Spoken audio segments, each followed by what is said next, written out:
যেতে যেতে মাঝে সরোবর পড়েছে। আত্মদেব সেই সরোবরের কাছে গিয়ে বলছে, আমি এই দেহই রাখবো না, এই দেহ আমি বিসর্জন করে দেব। এবার যেই না সে ঝাঁপ দিতে যাবে, অমনি এক ঋষিবর এসে বলছে, বাবা দাঁড়াও,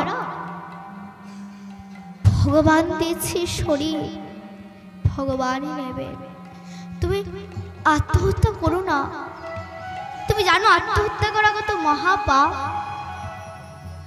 তুমি আত্মহত্যা করো না। তখন সাধমদেব বললেন, হে মণিবর, আমি কেন আত্মহত্যা করব না? আমার কোনো সন্তান আদি নেই, এবং আমার ঘরের পাশে যে বৃক্ষগুলো আছে তারাও কোনো ফল ফুল দেয় না, এবং আমার ঘরে যে একটি গাভী আছে তারও কোনো সন্তান নেই। তাহলে দেখুন আমি কতটা পাপী। তখন সেই ঋষিবর বললেন, আত্মদেব, তোমার সন্তান নেই তো কি হয়েছে, তুমি ভগবানকে নিজের সন্তান বলে মনে করবে। কিন্তু আত্মদেব তাতেও সন্তুষ্ট হলেন না। তখন ঋষিবর আত্মদেবের কপালের দিকে তাকিয়ে দেখলেন, আর জন্মে কোনো সন্তান। তখন বললেন, কবার দেহ ত্যাগ করবে? তুমি জানো তোমার 7 জন্মে কোনো সন্তান নেই।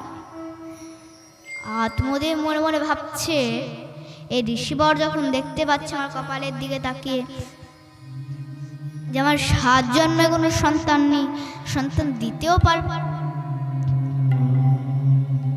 তখন আত্মদেব বললেন, ঋষিবর, আপনি যখন দেখতে পাচ্ছেন আমার কপালের দিকে তাকিয়ে যে আমার 7 জন্মে কোনো সন্তান নেই, এবার সন্তান দিন।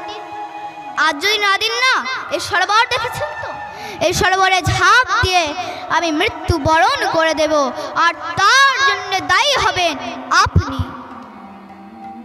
আর ঋষিকাল মাঝখান থেকে ফেসে ঋষি মনে মনে ভাবছে, তাই তো, আমি তো দায়ী হয়ে যাব। ঋষি বলছে, ঠিক আছে বাবা, আমি তোমাকে একটা মন্ত্রভূত ফল দিচ্ছি, এই ফলটা নিয়ে তুমি বাড়িতে যাও, বাড়িতে গিয়ে তোমার স্ত্রী দাও, তোমার স্ত্রীকে দাও, তোমার স্ত্রী খেলেই তোমার স্ত্রীর সন্তান হবে। এবার আত্মদেব তো